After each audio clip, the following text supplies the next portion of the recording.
Maayong adlaw. Hapon naman ron, alas 4:30.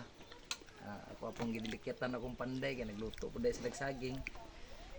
Nindot na kayong lingkuranan rin mga kapobre. Kung gusto mo mula, dire lang sa kuwang payag. Pinobre lang ni. Oh. Pero wala pa ato pa. Abo?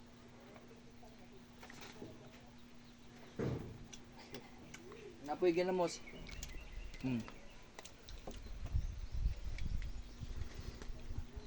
Sa nadugay nga panahon, naka payag na dyan si kapobre.